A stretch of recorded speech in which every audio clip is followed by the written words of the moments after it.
Sugar is all around us. Okay. It's like air, it's everywhere. And I think it's easy to not really understand what sugar can do, because even a lot of health foods that are promoted today actually have sugar that can harm us.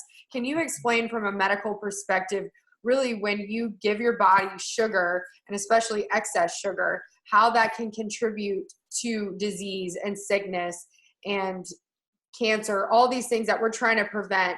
And unfortunately, that a lot of people that are at high risk for coronavirus and not making it, it's because they have these pre-existing conditions. Yeah, well, remember, one of the high risk is having diabetes, which is high blood sugar. Okay, so the more sugar you consume is going to put you at a little bit greater risk. But let me say this. First of all, most people don't even know how to tell how much sugar is in a food. So if you see a can of regular soda, it has 40 grams of sugar. How many teaspoons of sugar is that exactly? Well, folks, divide the grams by 4, and that instantly converts it to teaspoons. So in a regular soda, 40 grams of sugar means there's 10 packets of sugar in that one can of soda. I mean, folks, look, if I was drinking a regular glass of iced tea and you're watching me crack open 10 packets of sugar, you're going to want to say something. That's a lot. So one, I would say, divide the grams of sugar by 4 so you have a better visual image of how much sugar you're really consuming, because that can make you make a better choice, right? But let me explain the real impact of sugar.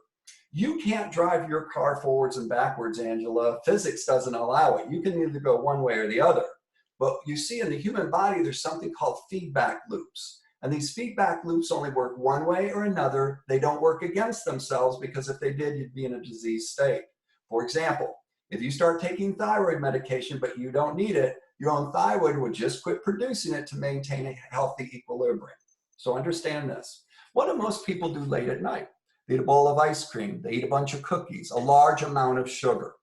You understand that when that sugar hits your bloodstream, your blood sugar shoots up, and your body has to secrete a fat-storing hormone to keep you from becoming diabetic. And that fat-storing hormone is called insulin. So look, do you understand that when a fat-storing hormone goes up in the bloodstream, there's no way a fat-releasing hormone can go up either, because you can't work against yourself like that. So when you eat that large amount of sugar at night and that fat-storing hormone goes up, the fat-releasing hormone goes down, which is called glucagon. And that's what inflicts such a major weight gain of eating sugar before bed at night. See, so one thing you have to understand is making better bad choices, just reduce the amount, right? These artificial sweeteners have their own quagmire. I mean, some are better than others, but you got to understand within there's better bad choices. For example, I think I could do sweet tea with stevia and get no sugar at all and still have the benefits of drinking it, right? So there are some ways in which I can satisfy the urge to eat something sweet, but not get all the sugar or calories from it.